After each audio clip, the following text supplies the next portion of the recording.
Guess who's back? Back again. Shady's back. Tell a friend. Welcome back, ladies and gentlemen, to the Hockey Happy Hour. We are live from the BMW of Atlantic City Studios here in Mount Ephraim, New Jersey. I am Matt Sudi, along with the Darkwing, Brian Daly, and we got Rob Povia, the broken one himself, behind the board with us as well. It is, once again, finally, the Hockey Happy Hour, back in the saddle again. Finally, we're back. Yes, finally, we are. We have come back to Mount Ephraim.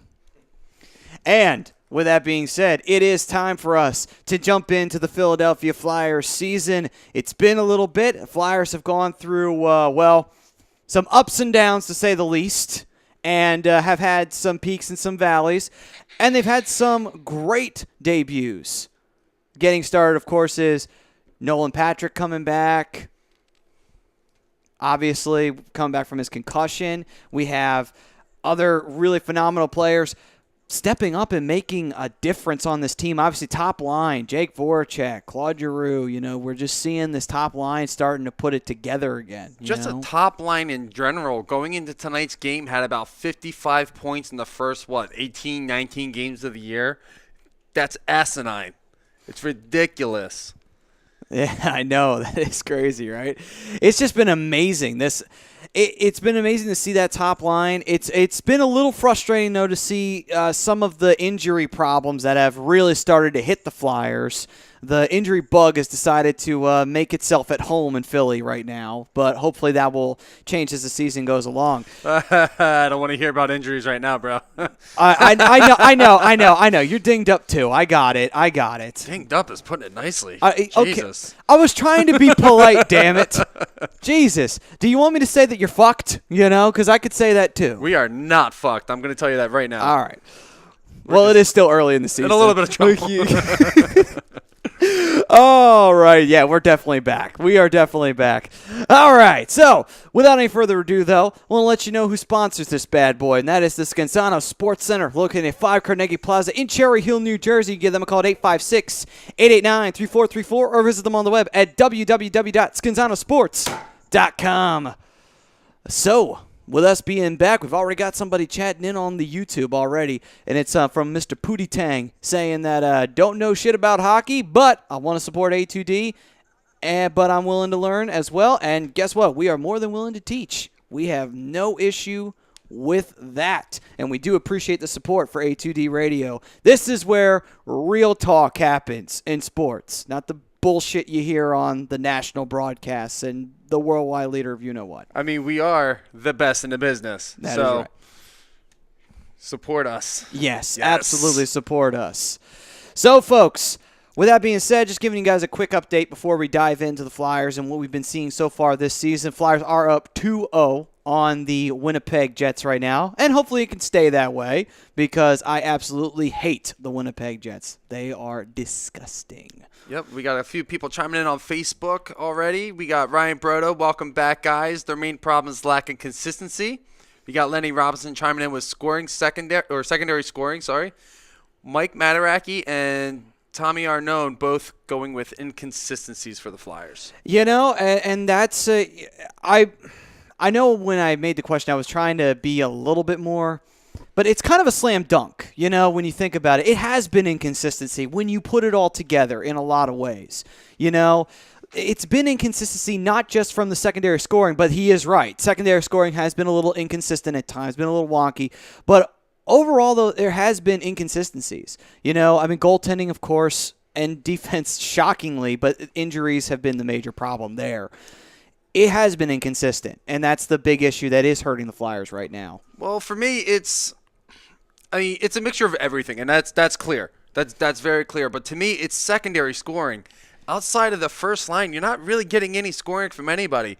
Jordan Will has about, 2 or 3 goals in the season so far. I don't think Konechny even has one yet. You're looking at these young guys who were producing last year. Where are they this year? Well, again, you also have to tie into the sophomore slump.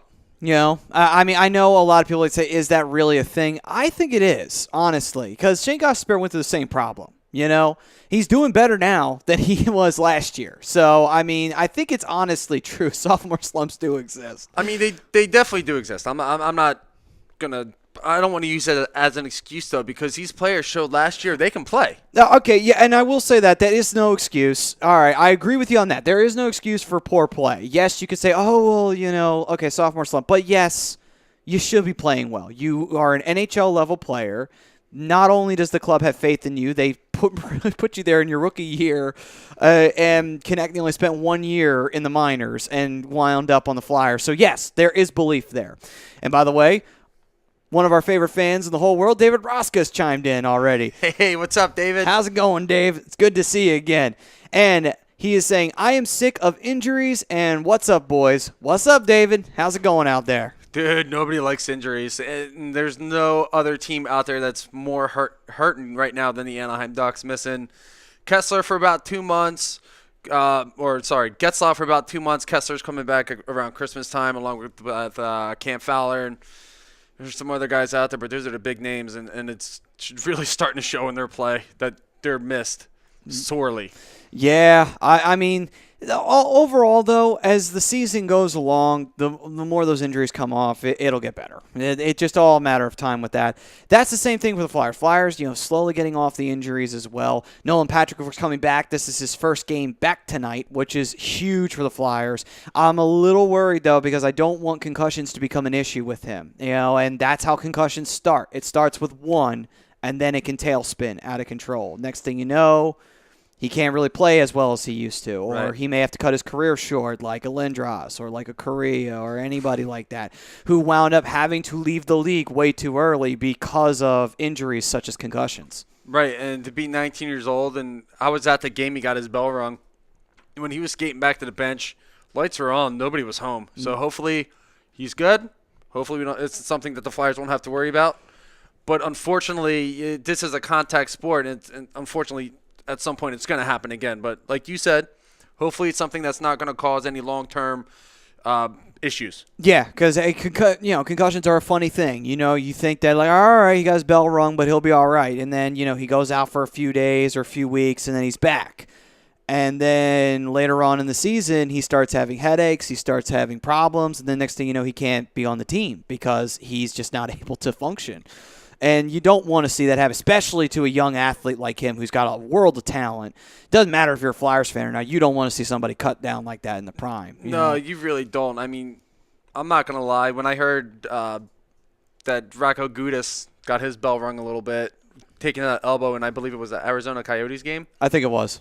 I was a little happy about that. But typically, I'm not the type that's going to be happy when somebody gets hurt. It's you don't want to see that. No, you don't. And quick update: Jets did get a goal, so sucks. Yeah. It was bound to happen sooner or later, I guess.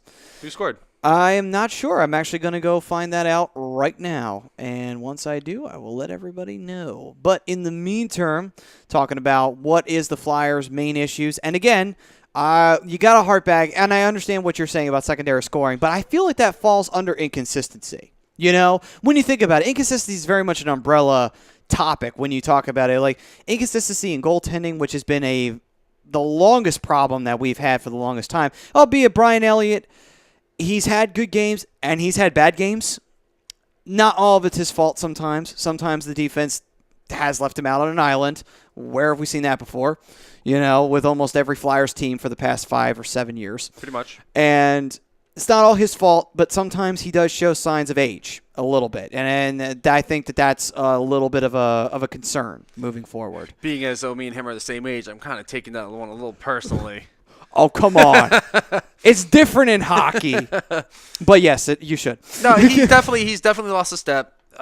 There are goals out there that he's given up that weren't his fault, that weren't necessarily his defense's fault, but he just let up a soft one here and there. But it's tough because he's playing in front of a bunch of young defensemen who are really getting their first crack in the NHL. Not that I'm making excuses for Elliott, because his play hasn't been what I was expecting of him, and definitely not what the organization's been expecting of him.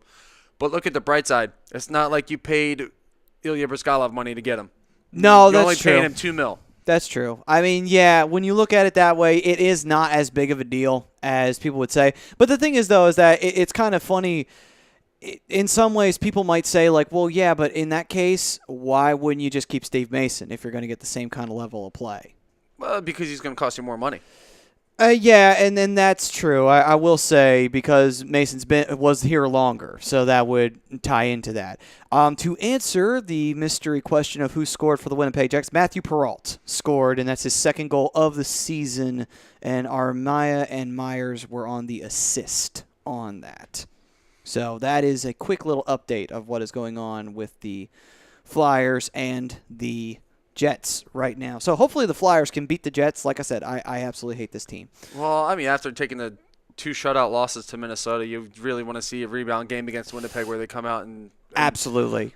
You want to see them put at least 2 or 3, maybe even 4 goals on there just to get that 6-period shutout streak. Yeah. In the past. And that's something that really needs to be addressed because that is just awful. With a team like Minnesota that has been struggling.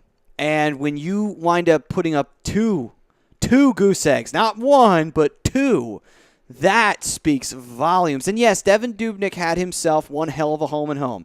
I can't take that away from him. Dubnyk's been a really good goalie, and he's consistently showing that. However, as good as a goalie is, you should be able to score on him. At some point, everybody's human. Braden Holtby doesn't put a shutout every single night when he goes in net for Washington, right? Right. So at some point, you got to score. You know, you can't. There's no excuse for 6 straight periods of not scoring. Well, there is. I mean, it's not necessarily an excuse, but I didn't get to see either one of those games, unfortunately. So my only reasoning behind why they didn't score is probably getting tons of chances, just having no finish. Yeah, and that's something I've noticed of them the last couple of times they've been shut out. They're getting a ton of chances. This team, they're showing off their speed. They're showing off their ability to pass the puck. Just no finish. And I think that's why Konechny and Wheel have been so snake-bitten so far. Yeah, and you know what? And I think also to that, too, is I think sometimes they may get past first mentality, which unfortunately coming from the 2 top guys on the team being Jake and Claude, you see that pass happiness a lot of times from them. And I think sometimes that might trickle down a little bit. Like Reaganomics. It trickles down to the younger players, and they're starting to think about it for a couple seconds, and they're thinking like, oh, okay, so maybe I should get a little pass happy. It's like, no. If your skill is with scoring or you've got a really great shot, don't be afraid to shoot. Don't be afraid to take that chance. You may be surprised with what you score with. And Sean Couturier has been one of those players that has been benefited from shooting more, leading the team with 11 goals now, I believe it is. I believe he hit number 10 in Colorado or Chicago. It was one of those 2 games. Yeah, you know what? He's probably at a 10 or 11 now, leading the team in goals. He's shooting more. He's not passing the puck as much because he's got Jake Voracek on the right wing passing to him. Yeah. So he doesn't have to pass as much. Yeah.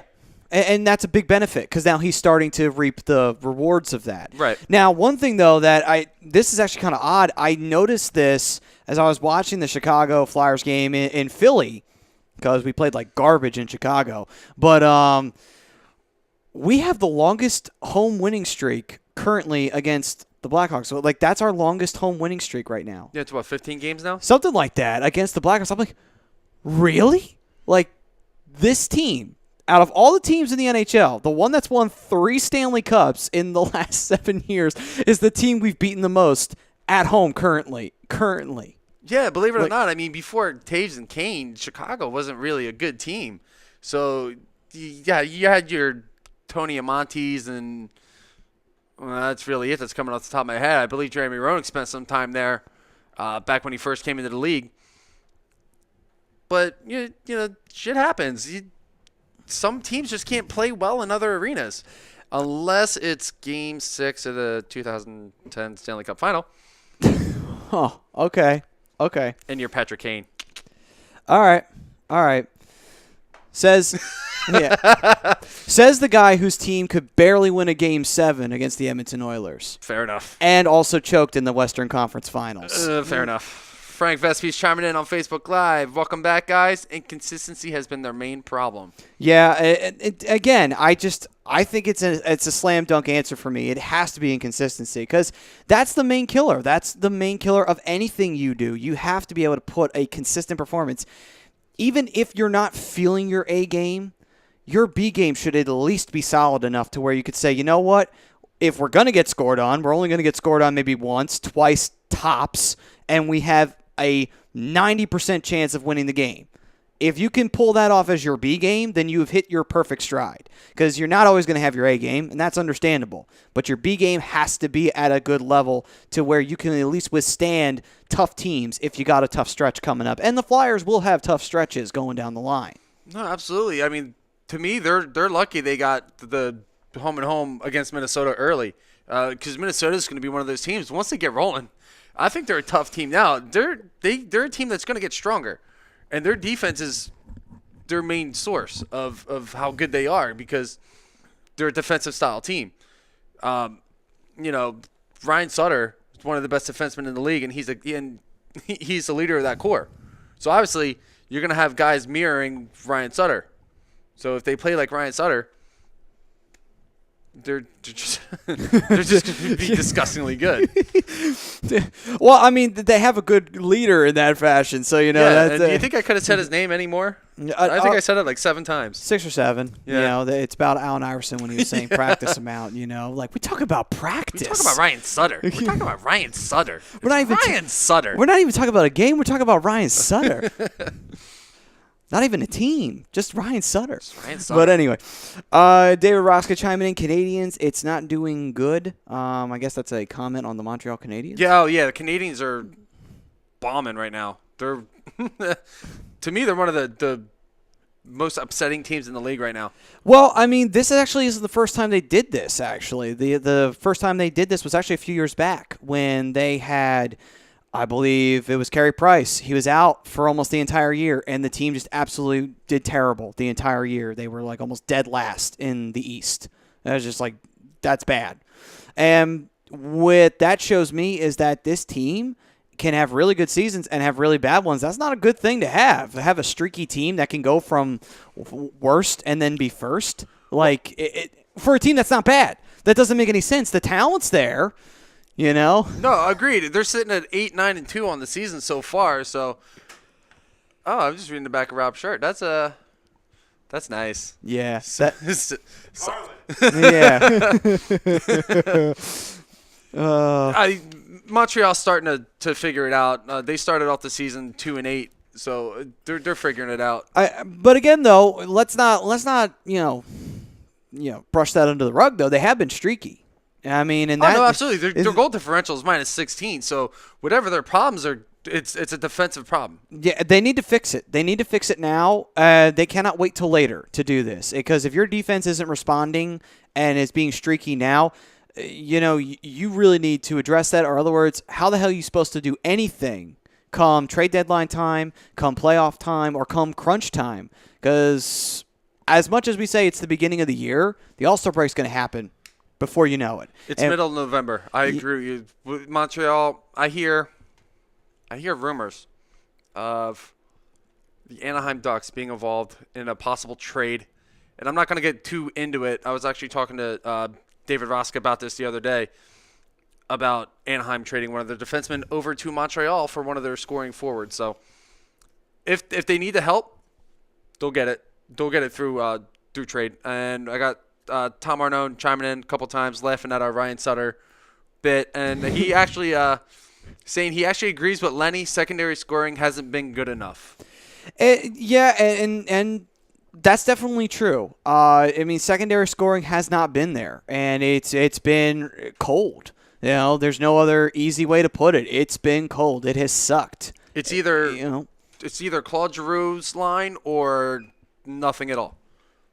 Yeah. At least that's what it seems like. And like a game like tonight where they're up 2-1 against Winnipeg, Jake Voracek had the goal.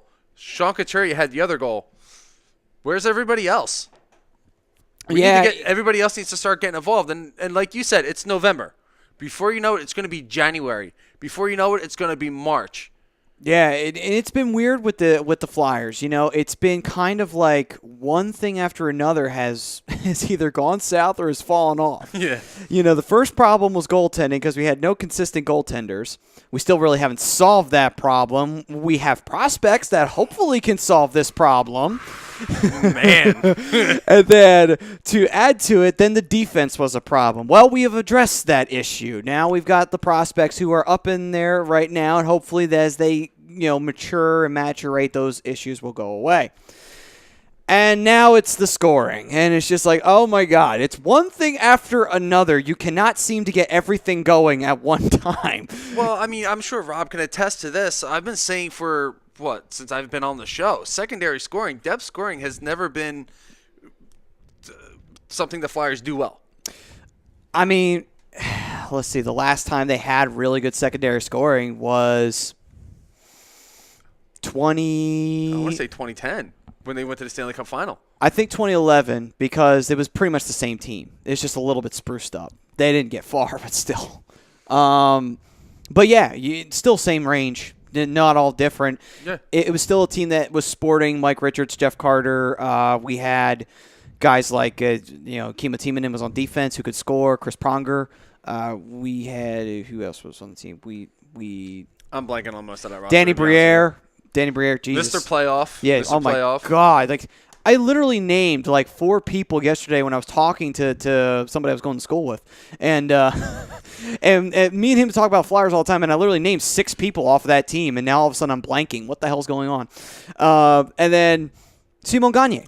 I mean, we just had secondary scoring out the ass on that team. And what the Flyers did well was mixing it up, spreading out the scoring depth that they have. Well, that was also attributed to Peter Laviolette because Lavi, he's that kind of a coach. He's always been able to spread the offense out and make it count on every single line. Even on the fourth, you would have to be careful. I mean, let's just put it into perspective. Claude Giroux was on a line with Aaron Asham. And for anybody out there who's thinking like, holy shit, I haven't heard Asham in a long time. But think about it. Aaron Asham scored like at least in the teens, I think, one year. I think a lot of that was because of Giroux. But you get my point. Offense was just spread out. If Asham's scoring goals, like, Asham's not a goal scorer. Asham's a fighter. Like, we're... No, the one thing that the Flyers are doing right now, and I'm going to get to this comment in 1 second because it's a really good comment. I think it's going to bring up a really good conversation. They're getting away from the Broad Street Bullies name, and they're going to start actually playing some hockey here. And Rob Toromina chiming in, and I think this is a great comment on his part. We need change everywhere. It's been the same rinse and repeat BS since we won our last cup. You need offensive firepower, and a franchise goalie to win. We have neither. We don't have the talent to win a cup. That's what it comes down to. Compare us to Pittsburgh with talent level. It's like night and day. And I agree with him. The Flyers haven't had that in a very long time. And I think now that, with the way that Hextall has been drafted and building this team around, there's going to be talent coming up. You have your possible franchise goalie probably 2 or 3 years out from being on the NHL roster. You have the good defensemen finally starting to come up. Now, the offensive firepower, I think it's there. I think you need to add more to it. I don't think there's enough. Guys like Matt Reed. Well, here's the thing where Dale Weiss, here's what we're there. missing. Here's what we're missing. And it's not just all the young the young talent's there, but it's still got to mature. Here's the thing we need. We need more clutch goal scoring. And it seems like we really only have one guy or 2 guys who can really do that. Simmons being one, and the other one's being Giroux. Because, at times when the chips are down, you've seen Giroux score a timely goal. You've seen Simmons score a timely goal. And 90% of the time it's because Giroux realizes, okay, I'm going to stop passing. I'm just going to shoot now. And then Simmons, it's just because he's being a pain in the ass in front of the goalie. And a lot of the times, it doesn't matter. However you score is how you score. And they get the clutch goals. We need more players who get those clutch goals. We don't have enough of those guys. And that's what's really hurting right now. We need more clutch goal scoring. We don't have enough of it. And that's what's killing us with these close games. When we get into a close game with somebody, we lose. Why? because somebody on the other team's got that clutch player. They got more than enough clutch players. We do not. We need more of that in that system. That's going to come in time, and I think you have that in Konechny, and I think you may have that in Jordan Wheel too. Possibly. But these guys are still young. Yeah, they're still young. Konechny's in his second year. Wheel is in his second season with the Flyers. It's going to come. It takes time. Yeah, you can't rush those things. And Raska actually commented, I believe, to put to the Canadians' argument, Alex Galchenyuk. I think that was the name being brought up. It was Sammy Vatanen possibly for Alex Galchenyuk. I got Daniel Bakley. I hope I said your name right, Dan. He does. Ever since they allowed Couturier to play on a good line, he has produced. He doesn't have to just be the shutdown forward, which I hated. And I agree. I always thought of Sean Couturier as a role player, and he's showing me that he actually can score goals, and he's more than that. Yeah, and you know what the thing about it is, too, is that Couturier did score when he first started on the Flyers. This was, of course, back in 2012, and Lavi was still a coach. And at the time, we still had our offenses spread out. And he was on a line that was producing. And I believe it was with I don't think he was he on the line with Simmons and Shen? I think he was. For a little bit. I think he was at that point. And you see what I'm talking about, because Shen and Simmons had that chemistry going at that time, and that, of course, worked with Sean Couturier. And the top line was doing phenomenal because we had Giroux, we had Jágr, and we had Hartnell. And that alone was just like Hartnell had a career year that year, pretty much. Yeah, Hartnell was on that first line, I believe, for most of the year. He was. And Jágr wound up getting paired with Giroux, which, no shocker. And, of course, Jágr makes everybody better. Yeah, And not only that, too, though, Giroux being as good as he was, he easily could play off of Jágr. I'm shocked Jágr only scored as many goals as he did. I'm surprised he didn't score more when he was on the Flyers, when he had somebody like Giroux to work with. Yeah, I got Daniel chiming back in. 21 points this season for Sean Couturier. Which is phenomenal. That's a big thing. And that's huge. That's huge for a guy who a lot of times we were debating, is he a bust? And that was the debate that was coming in. It's like, is he a bust at this point in time? Because he had not done anything prior to this. Not right now. I'll tell you this much from a DFS hockey standpoint. That line of Coots, Giroux, and Voracek is top 5 line in terms of stacking on a nightly basis when the Philadelphia Flyers are playing. And, you wouldn't have guessed that would have been the recipe. And now right away, they haven't scored a lot of goals in the past couple games, and they're talking about breaking up that line. I think you guys addressed it beautifully before in terms of pointing the finger at secondary scoring. You were getting it at the beginning of the season, maybe through injury to Nolan Patrick, just coming back from the concussion. Jordan Wheel was in and out of the lineup.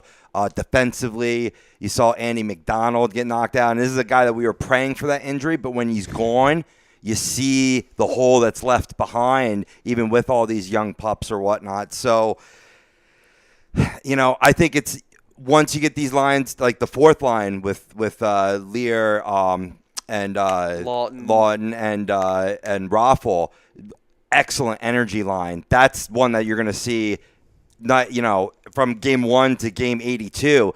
Keep that first line together too, and let the other two guys get healthy, and they'll be all right. I wholeheartedly agree. Daniel's chiming back in with been good on the power play, referring to Sean Couturier. Yeah. At this point last year, I shouldn't say at this point, but at the end of last season, Couturier had 14 goals on the year. He's at 11 now. I know. He's going to have a career high theme for the Philly teams this year, I guess. Joel Embiid getting his career game last night. Sean Couturier is going to have a career game at some point real soon. So who would be the career on the Eagles? Would be Wentz? Oh, yeah. Okay. Just wondering. I don't know. I know the Eagles are doing well, but I definitely am not a football guy, so I haven't been. And as far as the Phillies go, that's a little bit harder to predict. That's a different story altogether. Yeah. Feel free to comment on that if you want to. Not too much though, because this is a hockey show. But anyway, so. We're going to come back to this topic, of course. This is the main topic of the show, is what are the Flyers' biggest issues? We're going to keep getting into that, as well as we're going to take a look at what's going on around the league. We're going to do some updates on the scores. We'll, of course, give you more live look-ins on the Flyers and the Winnipeg Jets as that game goes along. It might end with us, possibly. Real quick, Dan Backley saying Rhys Hoskins. I can agree. Yeah, he was the star of the team, that's for sure. So with that all being said, when we come back, more on the Flyers, more on the NHL. This is the Hockey Happy Hour, back in the saddle again, and we'll be right back after this. But first, let me tell you about Liberty Event Rentals. They're located at 2154 East Cambridge Street in Philadelphia, PA. You give them a call at 267-314-7368. They got tables, chairs, tents, linens, anything for your party or event needs. Hey, Thanksgiving's coming up, folks. It's next week. You might want to jump in on this opportunity right here. But you can also reach them at www.libertyeventrentals.com. Before you go make your appointment at Liberty Event Rentals, keep it here on the Hockey Happy Hour on a2dradio.com. We'll be right back after this.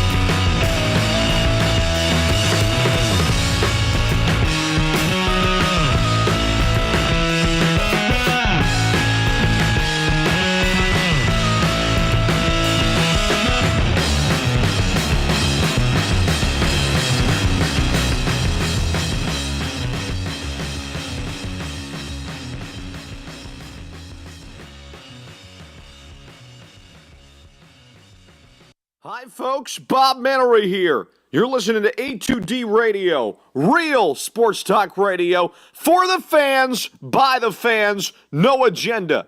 These guys are the best in the business. Hashtag it. No notes.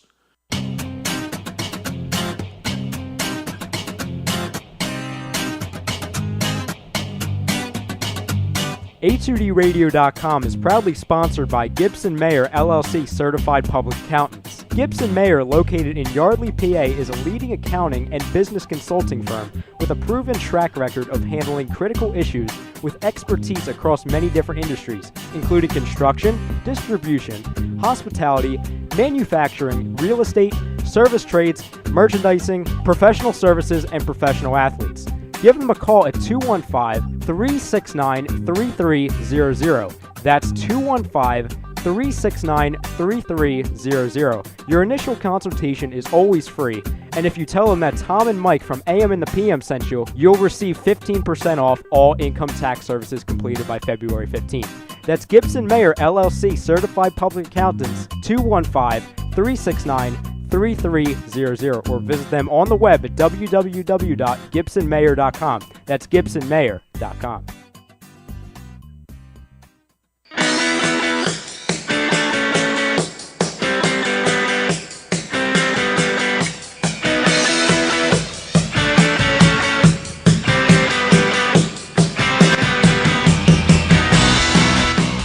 Hey, do you need to get your skills in shape? Then contact the Scanzano Sports Center, located at 5 Carnegie Plaza in Cherry Hill, New Jersey. You can give them a call at 856-889-3434 or visit them on the web at www.scanzanosports.com. John Scanzano offers individual, semi-private, and team training lessons in hitting, pitching, catching, outfield, along with turf rentals. The Scanzano Sports Center is equipped with a 31,000 square foot indoor facility, 4 batting cages, and a 4,000 square foot strengthening and conditioning room. So what are you waiting for? Contact the Scanzano Sports Center today.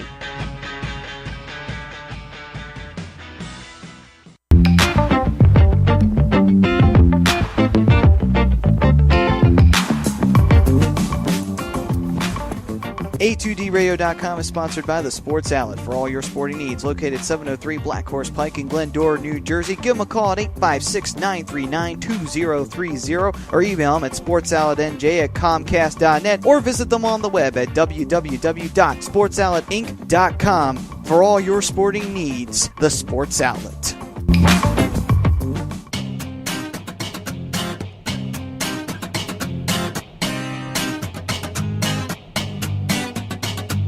A2DRadio.com is proudly sponsored by Gibson Mayer LLC Certified Public Accountants. Gibson Mayer, located in Yardley, PA, is a leading accounting and business consulting firm with a proven track record of handling critical issues with expertise across many different industries, including construction, distribution, hospitality, manufacturing, real estate, service trades, merchandising, professional services, and professional athletes.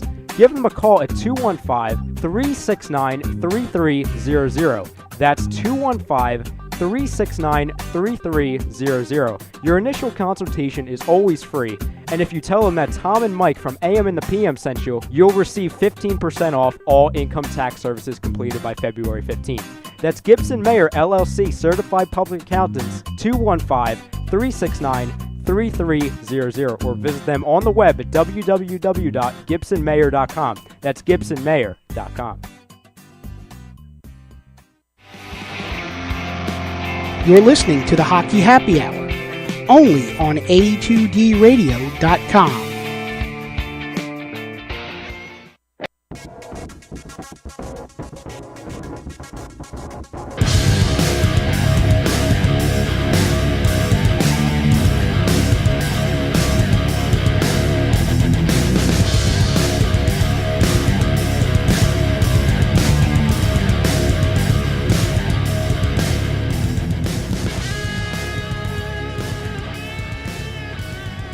Do not adjust your computer screen. You are seeing us. This is the Hockey Happy Hour on A2DRadio.com, and we are back.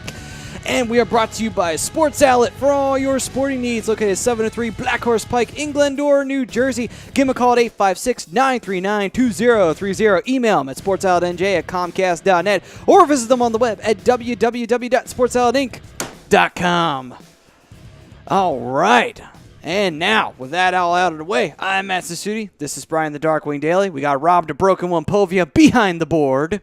And it is time for us to go around the league and give a little bit of some scoring updates for anybody out there who may or may not be a Flyers or Ducks fan out there who listens to the Hockey Happy Hour. I kind of like this. This is cool. This is going to be a new regular thing for us. Since, old time slot, we didn't really get the opportunity to do this. No, we did But not. This is awesome. Yeah. This is cool. I like this. We actually get to do scores as they happen. Yeah. This is awesome. So I'll kick off the festivities. Currently right now in the third period, it is a 5-4 Arizona Coyotes lead on the Montreal Canadiens. Brian. I got a 3-1, just concluding 3-1 victory, the Pittsburgh Penguins over the Ottawa Senators. Oh. And Matt Duchene's first game in Ottawa since his big trade. Oh, wow. That is huge. I'm curious to see if he got any points, so I'm going to look that up real quick. That's actually kind of weird. I forgot that trade happened. How do you forget that trade happened? Okay, excuse me. It's a big name. I've been focusing on trying to catch up with the Flyers, for Christ's sake. Newsflash, breaking news, Matt Sassuti now has 13 jobs. He does. That's what happens with A2D Radio expanding. Yeah. But with that being said. No points for Matt Duchene. Well, he got left off blank anyway. The trade hasn't worked out. So anyway, moving on. Dallas Stars versus Tampa Bay. This one also in the third period. Tampa Bay is crushing the Dallas Stars, and I put that with a capital C. 6-1. Tampa is absolutely unloading on Dallas. We got a tight one out in Minnesota. Predators up 3-2 with the third period just getting underway.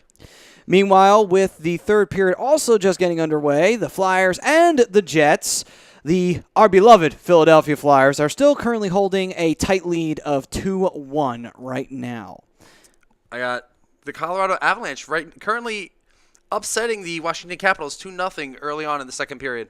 That definitely is a good upset right there. Meanwhile, in the second period, just kicking off, we got a tight 1-1 tie between the St. Louis Blues and the Edmonton Oilers, Team Connor McDavid.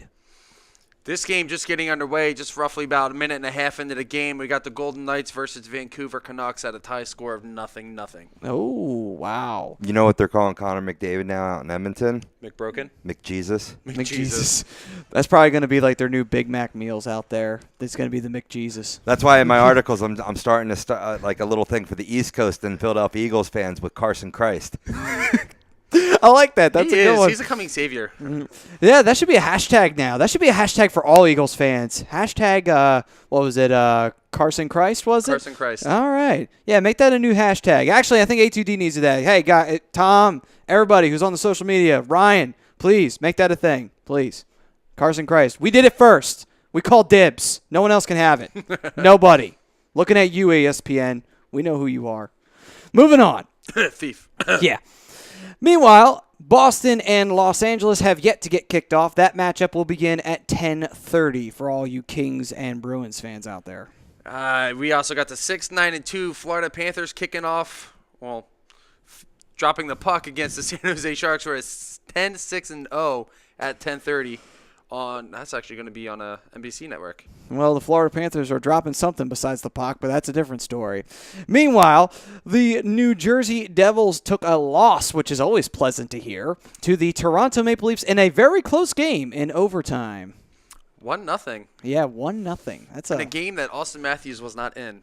In his third day in a row skating, he should be back from his injury very shortly. All right. And finally, we have the 10-6-2. I don't know why I keep doing that. 10-6-2 New York Islanders defeating the Carolina Hurricanes, who are now 7-6-4, 6-4 in regulation. Goalies were out to lunch. They decided not to play hockey today at all, nor the defense, obviously. No, they put one of those plastic goalie sheets that we used, street hockey players use. It's got the corners open. It's got the 5-hole open. That's what they used. They have the targets, too, on them, so that way it's a helping guide. You know how some classes have a study guide? That's kind of a study guide for, snipers who are, not doing all that well. If they're being goalie deficient, or goal deficient is a better word for it, which is something the Flyers are suffering from right now, is goal deficiency.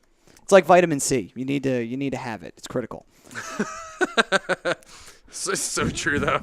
So, with that being said, that is your update for the NHL currently.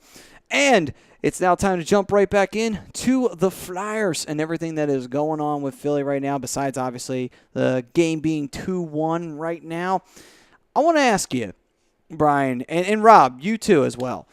So far from what you've seen, and even if it's limited, what's your grade on the Flyers right now? Where do you feel that they're at this time?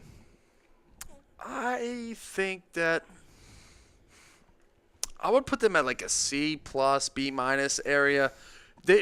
When they're on, and they showed it against the game in Colorado where they unfortunately lost in the shootout. I believe it was 6-5 or 5-4. Something like that. Something like that. It was ridiculous. Anyway, but they show they can play with anybody. They got the speed. They move the puck well. They just need to get guys in the right places and take more timely shots, more better shots, and I think they'll be okay. Defense has played solid from a really good chunk of the year. Goaltending, as long as your defense is playing well in front of you, I think your goaltender is going to be fine. But Brian Elliott isn't the solution. He's just a Band-Aid. So I'd say about a B-, C+, somewhere in that area. All right, then. Rob, what you feeling? I don't see how you can give them a higher grade than a C. They're 500.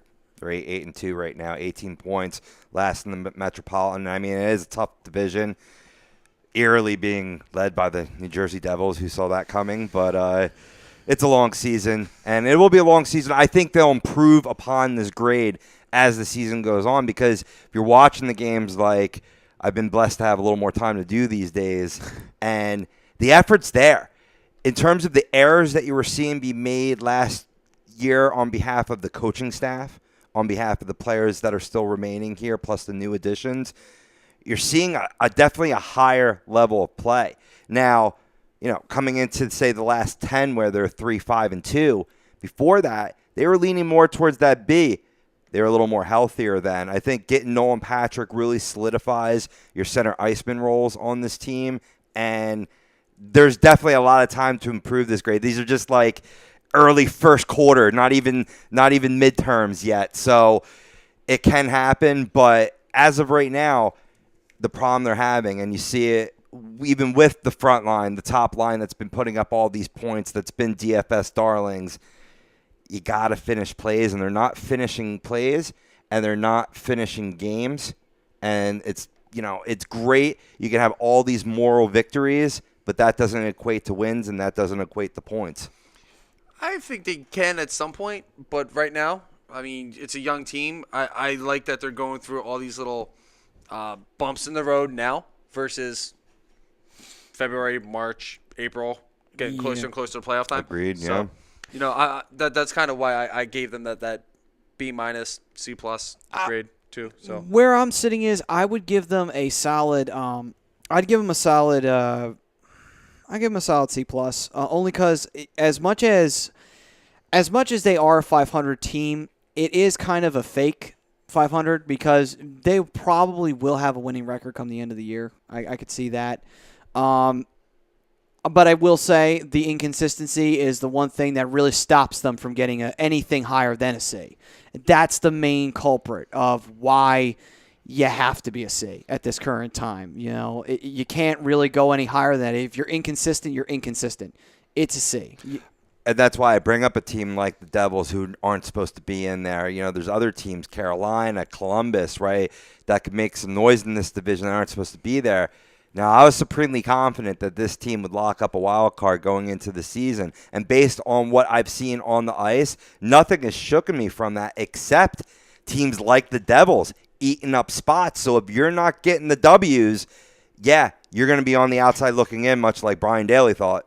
Yeah, no, and I'm still thinking that, and I think their record is deceiving.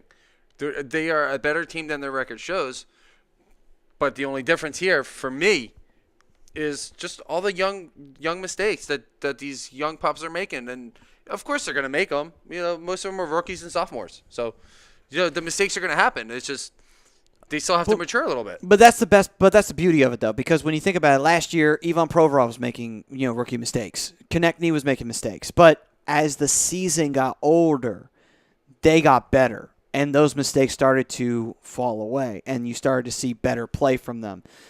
The same thing will happen with these young players coming in this year. It's again. Timeout. Yes. Real quick. The Coyotes got their first regulation win tonight. Oh, wow. Only took them till November.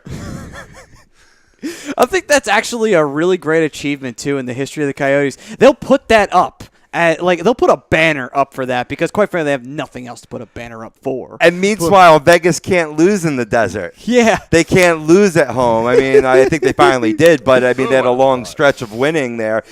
Hey, an article that I edited the other day made a great point about that, just as a quick aside, fellas, right? When you're home, one of the recently drafted players to go draft out in Vegas, you're not living in Vegas. You're not living on the Strip. You're living in Henderson. You're living in Summerlin, one of the two neighboring beautiful towns, by the way. If you ever get a chance to go out to Vegas, definitely straight towards the suburbs. That's where the real shenanigans go down. But now you're coming in to visit these Vegas Golden Knights. They're putting you up in the MGM, in the Venetian, in the Wynn, right on the Strip. All those distractions, all the just the distance of walking with your bags, like looking at simple stuff like that. You see teams coming in playing very tired against this Vegas team because they're up at the blackjack tables till 2:30 in the morning. Probably. So I think there's something to be. I know he was kind of saying this tongue in cheek in the article, but I really do believe there's a certain validity to that. I think so too, and I thought that was one of the good things about hockey being in Vegas. The road team is going to have a distraction now. The bright lights, the pretty women,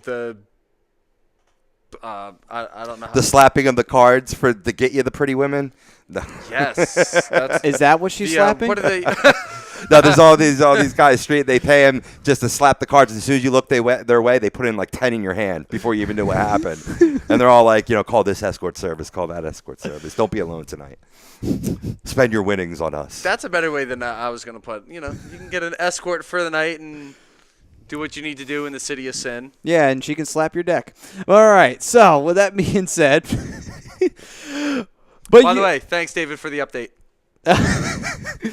We're getting so distracted here. He said Coyotes won tonight. Coyotes won tonight. They did.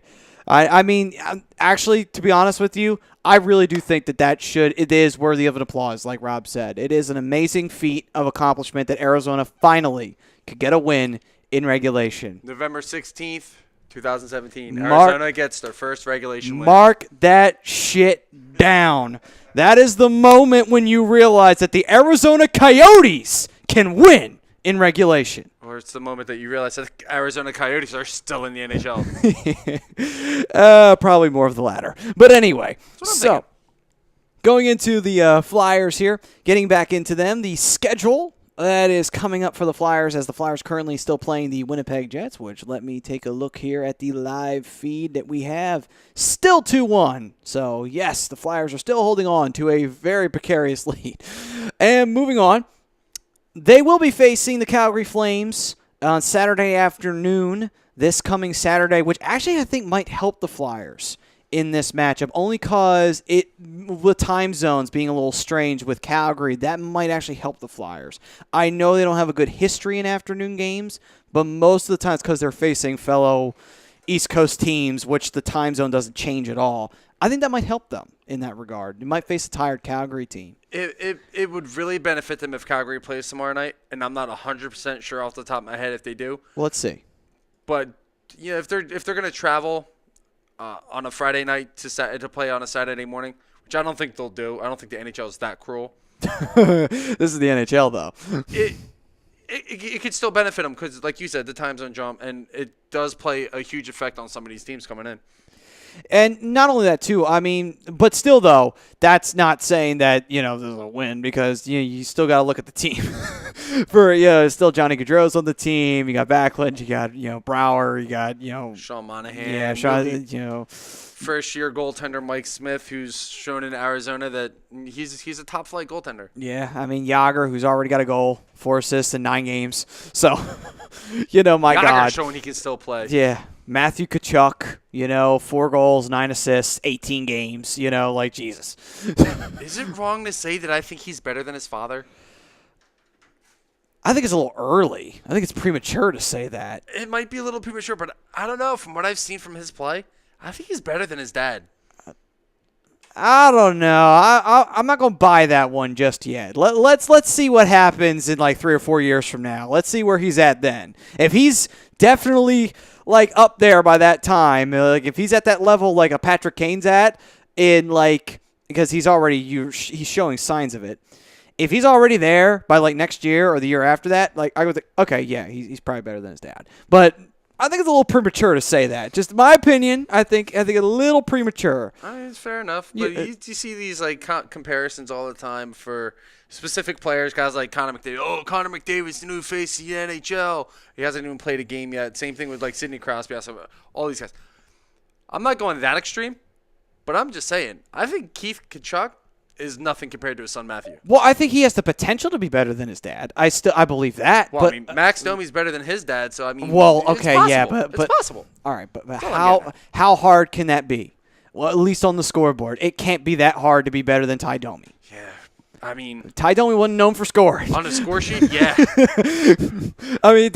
When people wanted Domi, they weren't expecting a goal. It was like when people were asking for Schultz. That intimidation factor that he had. Yeah.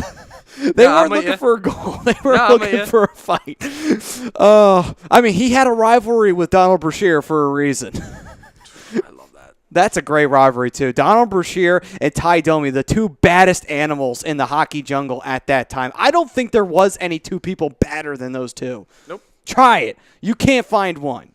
Don't bring up Scott Stevens. Don't bring up Sean Avery. Don't bring any of that bullshit. No one's tougher than Donald Brashear and Ty Domi. I don't think you can really say anything different. Nah, Donald Brashear, he would train in the offseason as a boxer. Yeah. So he knew what his role was when he was playing on every team that he played for. He was going to fight. Yep. So he trained as a boxer in the offseason. Mm-hmm. And Ty Domi was just, he was just cold-blooded. He could fight, He didn't care. He was scrappy as hell. You know what the funny part is? Could you imagine, and this would have been hilarious because the Flyers probably would have done something like this back then. Could you imagine if Donald Brashear and Ty Domi were on the Flyers at one point? At the same time, on the same line? Could you imagine that?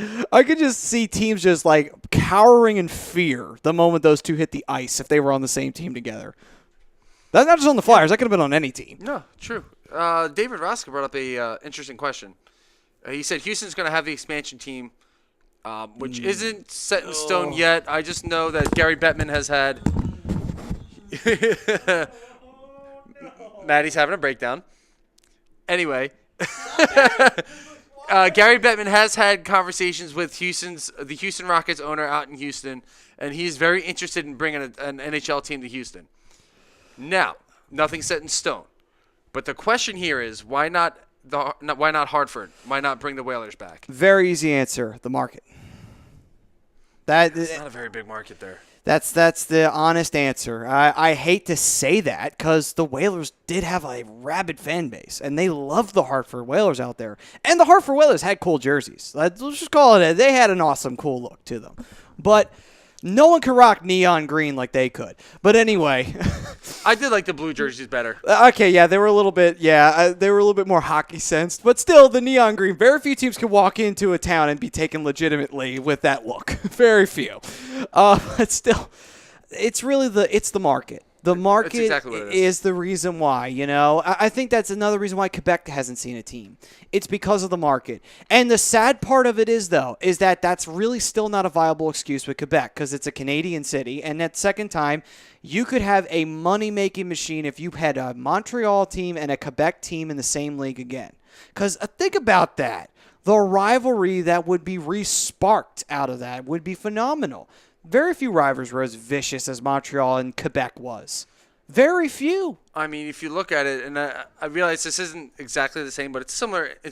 You have those interstate rivalries. There's nothing like them. Tampa Bay and Florida, Flyers and Penguins, Kings and Ducks. Like, they're fierce games to watch. And I realize the NHL is doing everything they can to get into good markets and get good ratings and all that other stuff. You bring back a rivalry like that, I think your ratings are going to go up, especially in Canada. And that's another thing too. Remember what I always said about having to appeal to a non-hockey fan fighting? Because that's what sells the game, really, honestly. We could say it's the skill, but let's be honest here. There you go.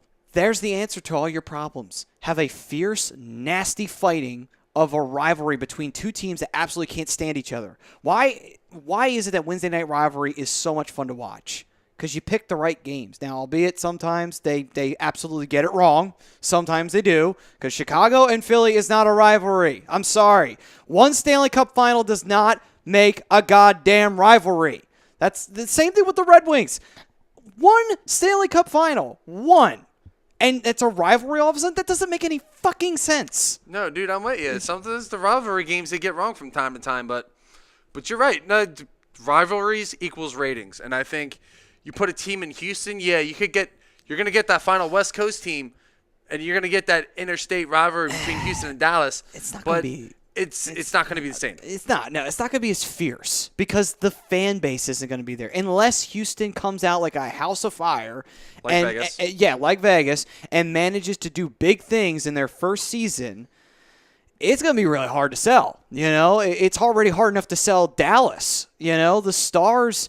Yeah, there was some interest at the beginning, and yes, they had a good team when they first got there because they still have Mike Modano in his prime and everything like that. But again, let's call it what it is. It's a tough sell, and it's in a state like Texas where football's everything. Good luck. Good luck with it. I don't think necessarily that selling tickets is tough to do in places like that. And we've had this discussion before. I think it's culture. Winning, losing.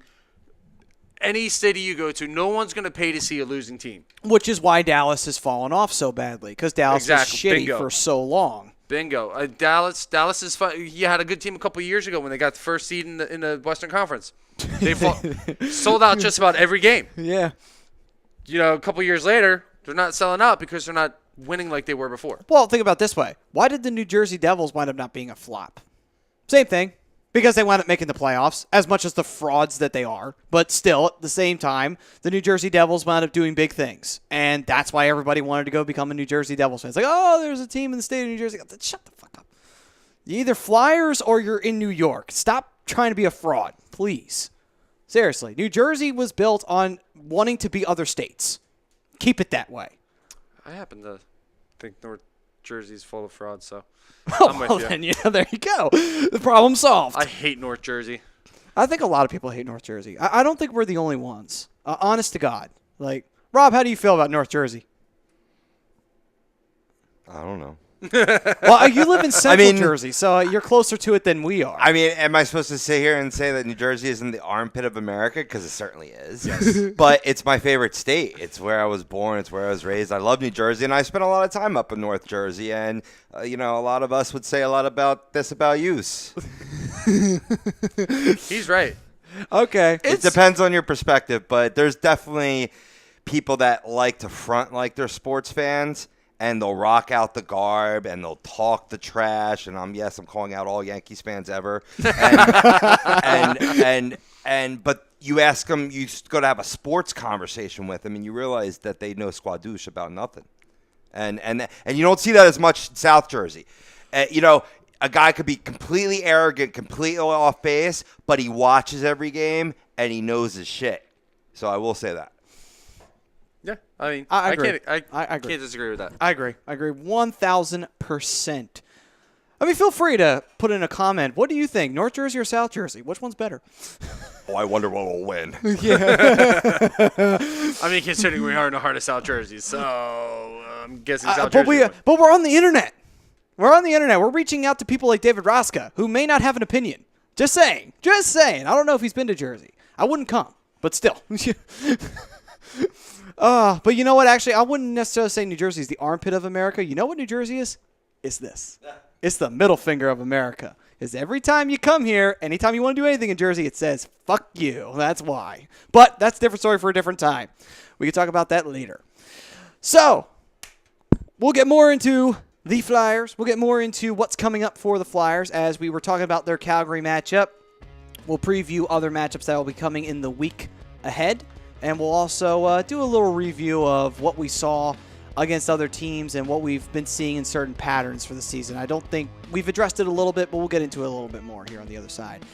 That's coming up here on the Hockey Happy Hour here on A2DRadio.com, brought to you by the BMW of Atlantic City. We are in the BMW of Atlantic City studios. And have you ever wanted the ultimate driving experience? Well, then go to BMW of Atlantic City. They are minutes off of exit 37 of the Parkway, and they are located at 6037 Black Horse Pike in Egg Harbor Township, New Jersey. Give them a call at 609-568-9200, and they are online at www.bmwatlanticcity.com. This is the Hockey Happy Hour on A2DRadio.com. We'll be right back after this.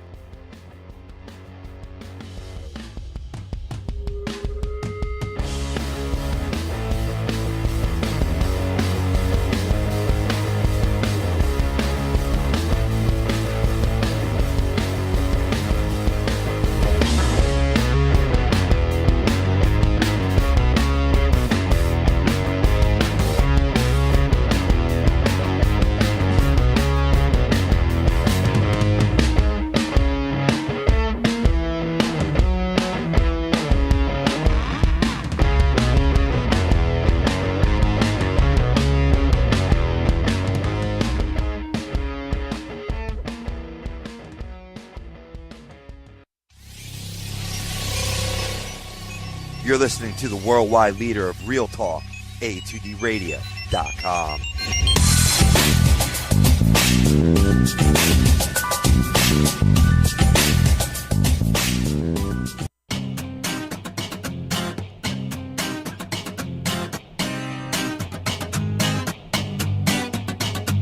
A2DRadio.com is proudly sponsored by Gibson Mayer LLC Certified Public Accountants. Gibson Mayer, located in Yardley, PA, is a leading accounting and business consulting firm with a proven track record of handling critical issues with expertise across many different industries, including construction, distribution, hospitality, manufacturing, real estate, service trades, merchandising, professional services, and professional athletes.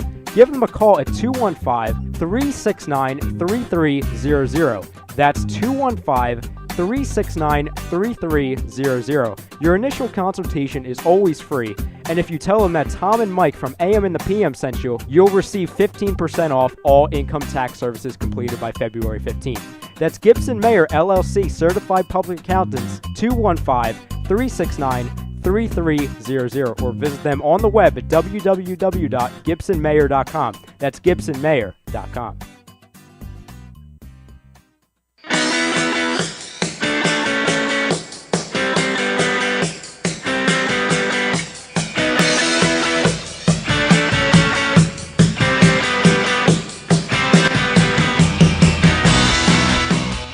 Hey, do you need to get your skills in shape? Then contact the Scanzano Sports Center, located at 5 Carnegie Plaza in Cherry Hill, New Jersey. You can give them a call at 856-889-3434 or visit them on the web at www.scanzanosports.com. John Scanzano offers individual, semi-private, and team training lessons in hitting, pitching, catching, outfield, along with turf rentals. The Scanzano Sports Center is equipped with a 31,000 square foot indoor facility, 4 batting cages, and a 4,000 square foot strengthening and conditioning room. So what are you waiting for? Contact the Scanzano Sports Center today.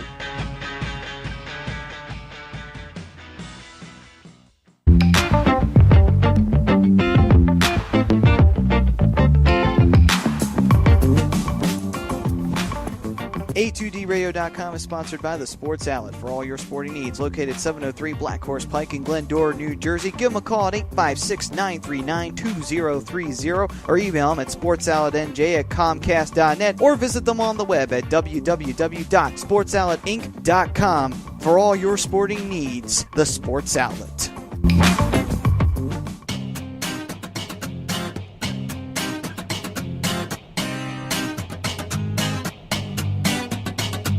A2DRadio.com is proudly sponsored by Gibson Mayer LLC Certified Public Accountants. Gibson Mayer, located in Yardley, PA, is a leading accounting and business consulting firm with a proven track record of handling critical issues with expertise across many different industries, including construction, distribution, hospitality, manufacturing, real estate, service trades, merchandising, professional services, and professional athletes.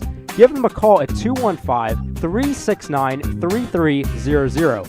That's 215-369-3300. Your initial consultation is always free, and if you tell them that Tom and Mike from AM and the PM sent you, you'll receive 15% off all income tax services completed by February 15th.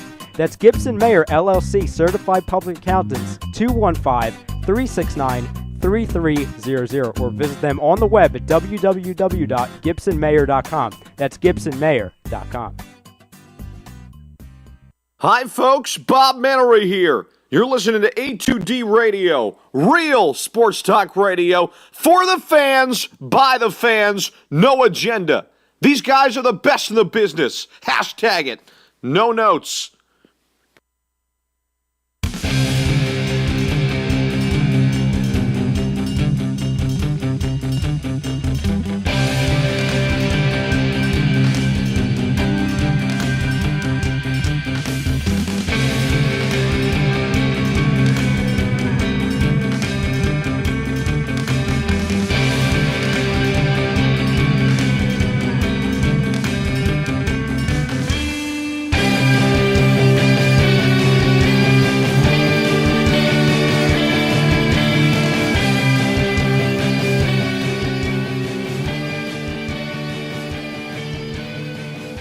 A2D is Jericho! Welcome back, ladies and gentlemen, to the Hockey Happy Hour. We are live from the BMW of Atlantic City Studios here in Mount Ephraim, New Jersey. Brought to you by Gibson Mayer LLC, your certified public accountants, located at 301 Oxford Valley Road in Yardley, PA. Give them a call, 215-369-3300. Hey, tax season is going to be knocking at the door pretty soon. Before you know it, Christmas is going to come and go, and then we got to do all that bullshit tax stuff. So, don't do it alone. Be ready, be prepared, get Gibson Mayer. All right. As we were leaving, we were getting ready to dive in to the Flyer schedule, but I do believe that Rob has a story he'd like to tell us. And I guess we'll call this segment Story Time with the Pove. Well, it made me think of it too when you were giving that special message to the North Jerseyites, the big two middle fingers. Oh, okay, yeah. And I wanted to shout out "pluck you" instead of "fuck you" because that's basically where the story comes from. And you know the war that it's referenced to. I do.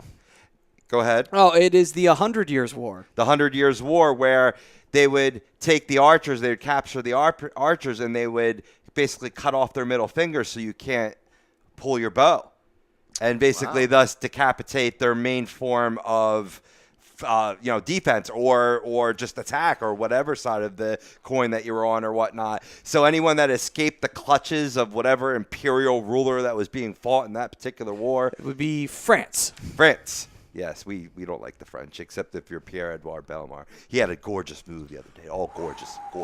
I know. Sexy. Does anybody else wish he was still a flyer? Oh, a little bit. I did not think I'd be saying that, but I really honestly wish Bellemare was still a flyer. Although we've had guys step up and do fabulous in penalty kill, yeah, I definitely miss Pierre. But anywho, so what they would do is they would raise their middle fingers to the king and say, "Pluck you."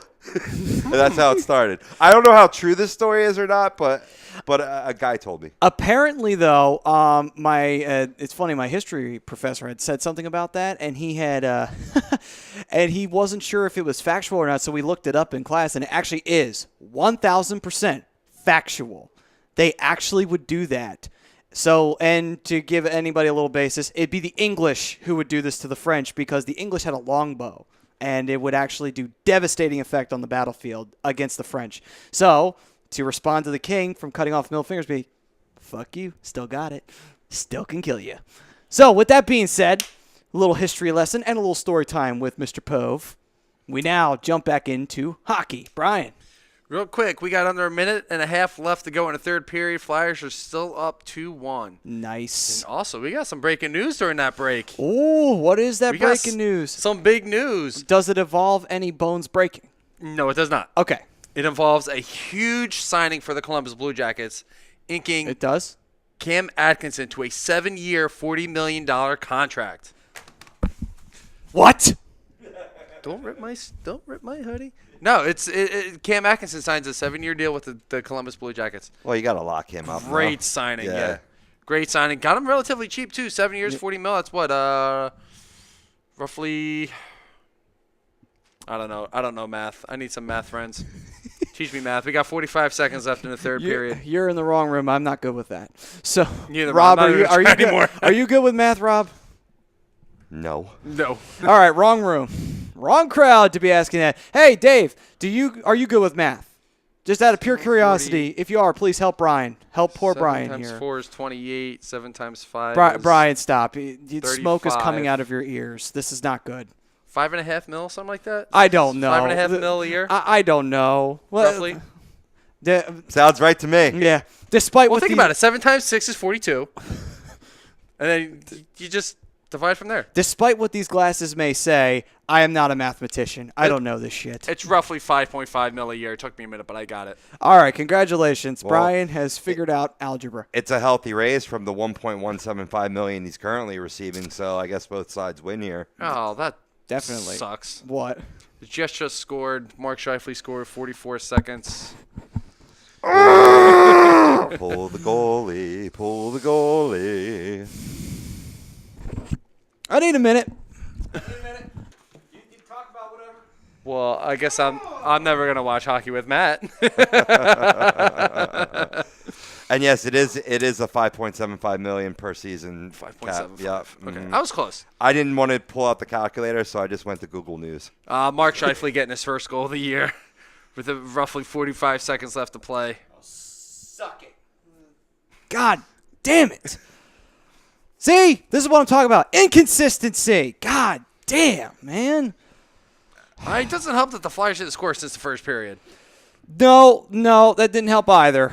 But I mean, I'm assuming it's in a goal, the net empty situation, and that's one thing. This team, as a young team, like many young teams, get rattled. They get scattered a little bit, especially in that. And when you don't have that superstar goaltender to bail you out, to make that incredible, Hasek-like save, that you're going to expect. That's why you got to build a 2 or 3 goal lead. Yeah, with unfortunately, 5 minutes left or so. The Jets, you pull a goalie, that puts them in a makeshift power play. Some of those guys that are on the ice, they don't work on the penalty kill. Right. They don't know how to guard it, but Right. That's just a bullshit excuse to say that. It's just a bullshit excuse to give up a goal. But it is what it is. 6-on-5, it's a makeshift power play. Don't worry, Maddie. We'll lose in the shootout. Don't worry about it. Like we always do. All right. It's good to know. The league may change. There may be teams in more deserts than we can count. Actually, probably more deserts than the world has. But the Flyers will still lose in the goddamn shootout. That'll never change. Death and taxes. Just ask it gets Gibson there. Mayor. And losing in the shootout. All real. It's got to get there first. All right. Thanks, Brian. News Newsflash. You got to get to the shootout, apparently. Ryan Brodo chiming in. Matt has reached his breaking point. Actually, no, I haven't, believe it or not. Believe it or not, I've actually been worse. Believe it or not. I don't believe that. Really? That was pretty good. That was pretty bad. Well, still, I'm getting there. I am getting there. I mean, I don't blame you. You know, these situations, they're frustrating. They're not just they're infuriating. I think that's the best word for it. Infuriating is the best way to put it. Because it just, God, man, you had it. You had it. You had them by the freaking balls, and you let it go. God damn it. Oh. So I think they could take them on a 3-on-3.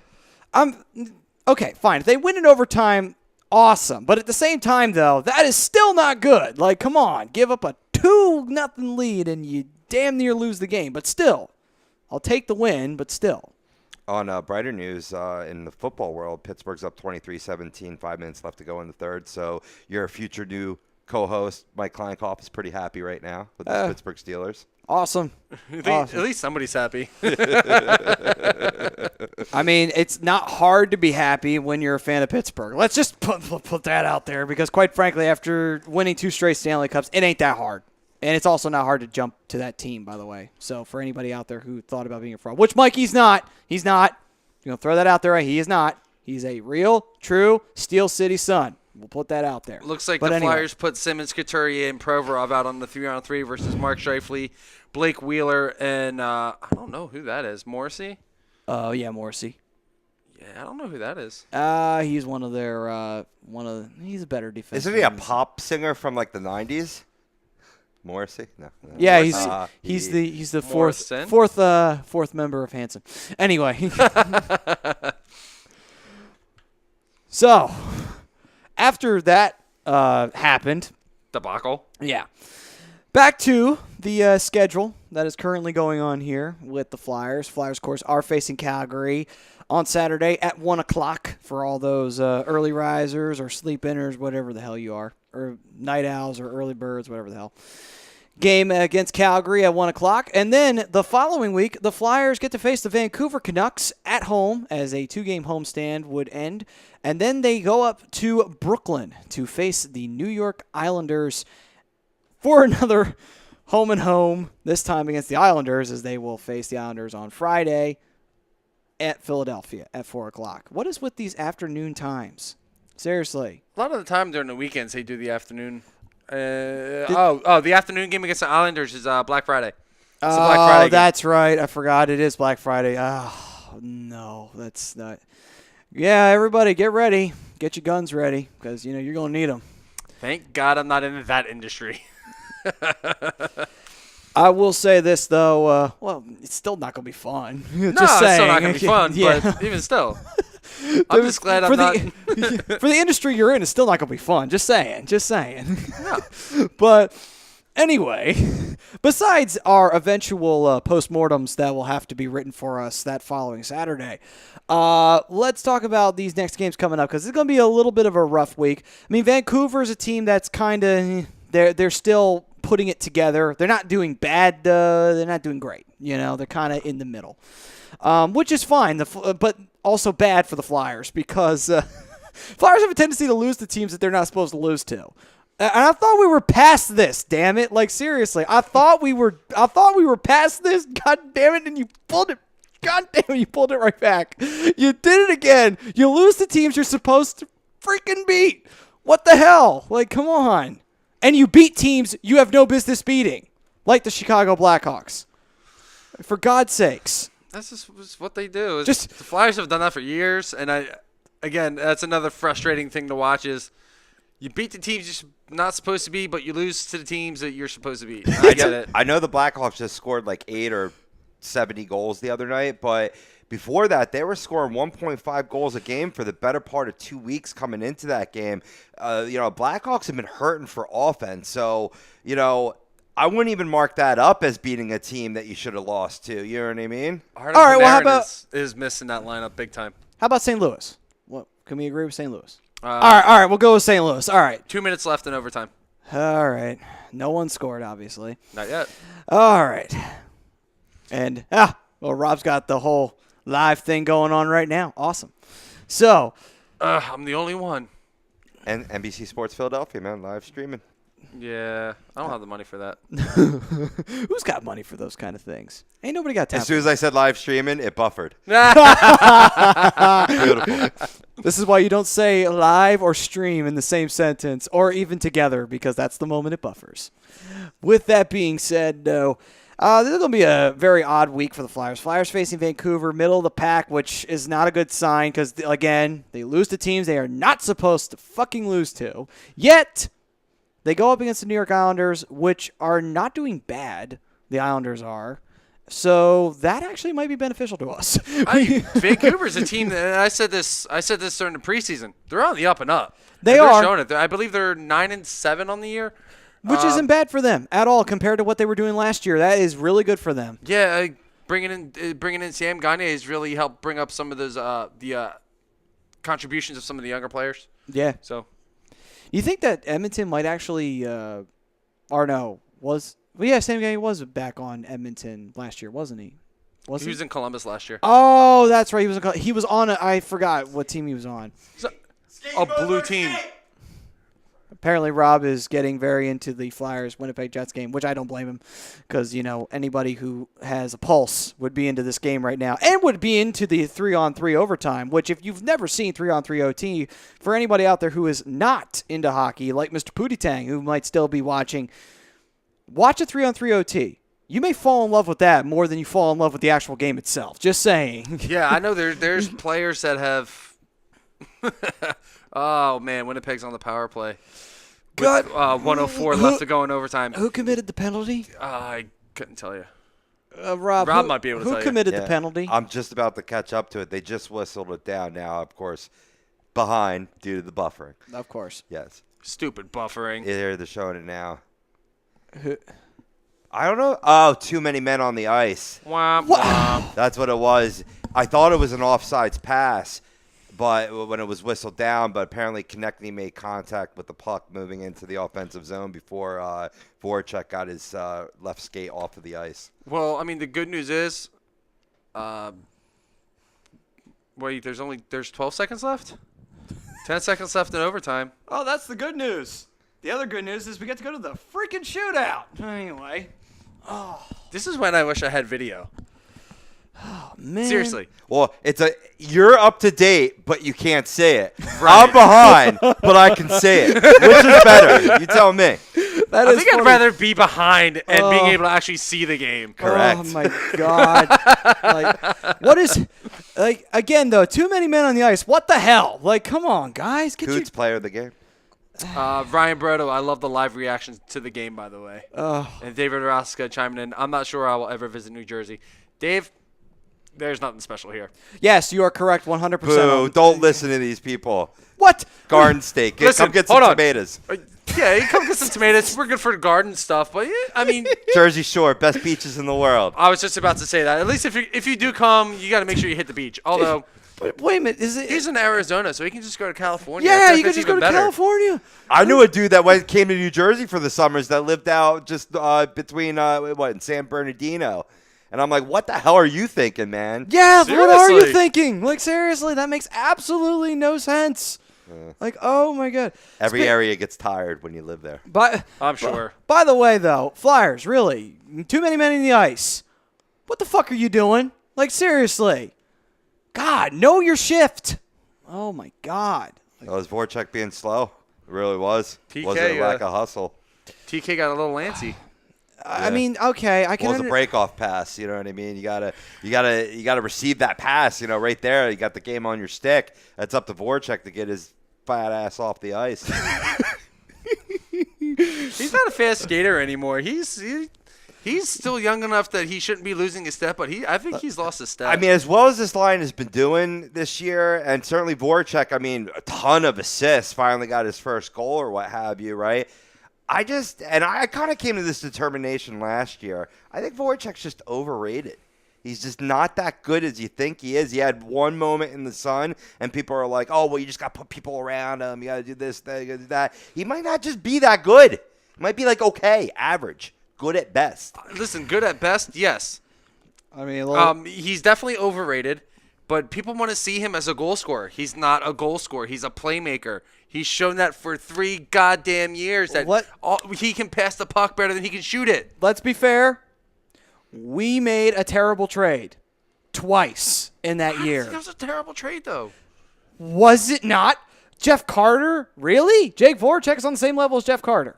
No, but I like Voracek better than I like Carter Why? because he's not entirely one-dimensional. Jeff Carter can't pass the puck as well as Voracek can. That's fine, but he was a pure goal scorer, which is fine if you have someone who can pass the puck. If Giroux was on the line with Carter, would we be talking about the same problems? Probably not. There you go. I don't But care. you're also looking at a guy that's almost, 7 years younger? All right, fine. I got that. All right, youth is youth. All right, that's fine. That's fine. I will go with you on that one. And But also at the time, the contract wasn't nearly as bad as the one Jeff Carter had. But now, might be on the same page. Brodo just sent me this. You got to post that, Brodo. You got to post that now. It's an image of Sassoon reacting to the game-tying goal in a 4 spot, and it's titled "Life of a Flyers Fan." It's fantastic. Yes, please. Fantastic. Please. Fantastic. it is, yes, that is full force, the life of a Flyers fan. Massachusetts a GIF. I am. Oh, that is awesome. He's a meme. That is great. Thank you, Brodo. You have immortalized me in the world of social media, bastard. Bruno, Anyway, dude, you have to get that to me so I can put it up on the Hockey Happy Hour Facebook page, man. I'm pretty sure he's already sending it to you now. Oh, I don't that'd think this be is a great. debate right now. Oh, that is awesome. By the way, how is this game going? Let's see. Has anybody won or lost yet? I've got nothing. Okay. It just says the end of OT. They're probably in the middle of a break cleaning the ice. I'm still behind. Okay. You're that far behind? No, I'm not that far behind. I was going to say. I think they're just going to the shootout now. Oh, the shootout. Just wonderful. Don't we all love the shootout? The shootout's just so nice to us. You know? It's like that, that hooker you get who gives you herpes, the gift that keeps on giving. You think Ryan, it's you were gone, the but it best. keeps coming back. I got it. All right. Yes. Oh, it will be posted later, ladies and gentlemen. Oh, you're going to love this. I've never seen you with as much joy as you have had in those 5 seconds right there. Oh, my goodness. I didn't think he was going to do it. Well, you know what? Christmas has come early this year. It has. It has for come me. very early for Mr. Brian Daly. Thank you, Brodo. I appreciate that, bro. So here's the question for you guys. Got about a minute left in the show according to the game plan, but with the shootout about to go down, do we dare go 135 and try to occupy the shootout and the result? You know what? The folks get to the game. You know what? I think we should. I honestly think we should. I mean, I've got no problem with that. Does anybody else have a problem with that? Nope. All right, then. To the shootout we go. So, well, you guys go. What's up? More Rob goes. I'm just sitting here waiting for the update to For come. the updates. Yeah. Well, Rob is the guy he's the man with the plan right now. He's got that all loaded up and ready to go. So, I accidentally exited out. So I did that when the game tying goal happened. I got that pissed off. So Yes, you did. yes, this is what it's like for me to watch hockey. Like, it is that much. So while we're waiting for the shootout updates, question for you guys. Sure. Whilst Matt Duchene was on the market, would you guys have tried to make that trade? Yes. Who would you have traded? I actually would have considered trading Jake Voracek. Along with him, I would have packaged. Would this have been? Oh, well, Rob's got the game there for us currently, and of course, Winnipeg scored. Why not? Why not put our asses Jake behind the eight Voracek, ball? 14 for 43 in his career. Oh boy! And Coming in on the outside, he backhand scored. score. Beautiful backhand. Absolutely made Hellebuck look like an idiot on that one. Hellebuck went for that nice little poke check, and he got nothing. To answer your question, Brian, no. I wouldn't, because I see enough young and up-and-comers on this team that I wouldn't want to trade for a guy who wanted to get out of, like, who wasn't loyal to his team, who demanded a trade, yada, yada. Lonnie is 3 for 4, by the way, folks, and he is taking his shot now. As good as Duchesne is. Coming in, And 5-hole. Oh, come Brian on, Elliott. Elliot. You had that. Elliot had it. What is wrong with you? This is Look what at I'm that talking smug about. look on Matthew Perot's face. I hate it. Oh, come on. Oh, he went 5-hole. Yeah, but the thing is that Elliot, he was down in the position. He didn't close. Here's There's only Jordan one Wheel. question when you let up a shootout goal like that. You on drugs, son? You on drugs, son? What you seeing out there? Oh, Nice wrister. Jordan Wheel just crushed it. He decided, nope. Twisted wrister? Yeah. Sniped it. Sniped did. that top corner. By the way, Jordan Wheel was 3 for 4 too. He had the same stat as Lane. Did he go bar down? I think he did. None of the good replays. And here's Blake Wheeler Oh, for boy. Winnipeg. And Blake Wheeler's 22 actually for not- 62 all He's time. still not Make a bad. save. Oh, there we you go. Finally, Elliot showing signs of his old self for that 1 year. Now we got Flyers G. have to score. Yeah, Flyers do have to score in order to walk Maybe away fake with the a poke win. check. You'd have to He think the did. third shooter here is Giroux. Yes, Yep. it is. Yeah. And you would be right, sir. Giroux, 24 for 74. It is 32% lifetime in That's a- shootouts. Same range as Blake Wheeler, so it makes sense. Come on, Anchor. It's like Flip Cup. Come on. And nope. Nope, of course. He went 5-hole. Looked like Hellebuck expected to go 5-hole. That's it. Trade him. Oh, yeah, I wanted to bring that up. The freaking asshole saying, trade Giroux, and then he's off to one of the best starts he's had in a long time. Oh, yeah. We forgot to mention that, too. How did we go through almost a whole entire show without bringing that up? Fuck you guys. Anyway. Yeah, fuck you guys. Ooh, Of course. Sniped. I didn't even see who that Oh. was. 18. Is that Brian Little? Yep. Yeah, it is. That's God. a fantasy point. Silver lining has been bittersweet. found. The silver lining has been found, folks, here on A2D Elliot got a piece of that. The corrupter of fantasy sports. where Oh, you root and against Travis your own Konechny, team. who is 0 for 3. Wow, you would think he'd have better stats, but TK coming in, shoot. Yeah. Looks like he went 5-hole too. What? We lost in a shootout? What? yeah, what a fucking surprise. The shootout bears no fruit for the Philadelphia Flyers. Wow. Good God almighty. Like, I'm talking about a player that's snake bitten right now. I kind of feel bad for Travis Konechny. it's sophomore slump. Sophomore slump. I can't really say anything more than that. Sophomore slump. I think he just needs to get his first one. Once he gets the first one, Maybe that'll The get the rest will ball come. rolling. Yeah. I hope you're right on that one. Oh, man. Well, that sucks. That blows ass, folks. The Flyers lose in the shootout to the Winnipeg Jets. They managed to scrape a point, though, out of it, off of a game that they were winning 2-0, and they still managed to fuck it up. Right down the shitter, it all goes. well, it goes back to secondary scoring, and I was wrong about Travis Konechny, by the way. He has 2 goals. Same with Jordan Wheel, so. Well, with that bad taste now stuck in our mouths, and will not be washed out until the Flyers hopefully can redeem themselves against the Calgary Flames on Saturday. That is sadly and tragically where we end you on this edition of the Hockey Happy Hour. First ever live reaction version of the Hockey Happy Hour. Hope it was everything you wanted and more. And Brody said it's posted on a2dradio.com. You can check it out on Facebook, the meme we were laughing at. Oh, it's fabulous. so with that being said, folks, that'll do it so you guys can enjoy the me as a meme. I'm going to share that now. All right, so you can go and enjoy me as a meme on a2dradio.com at Facebook, where you can follow us, as well as on YouTube. And feel free to check out the website. It is awesome looking, by the way. This has been the Hockey Happy Hour on a2dradio.com. We are brought to you by Scanzano Sports Center, located at 5 Carnegie Plaza in Cherry Hill, New Jersey. Give them a call at 856-889-3434 or visit them on the web at www.scanzanosports.com. This has been the revamped, re-resurrected version of the Hockey Happy Hour. I am Matt Sassuti. This is Brian the Darkwing Daly, and that's Rob the Broken One Povia behind the board. And we will see you next Thursday, or actually a couple Thursdays from now because of Thanksgiving. Happy Thanksgiving to everybody. Enjoy that, and happy Black Friday for all you crazy fuckers out there. Everybody have a safe and happy Thanksgiving. Yes, and we will see you in a couple weeks on Thursday on the Hockey Happy Hour. Peace, everybody.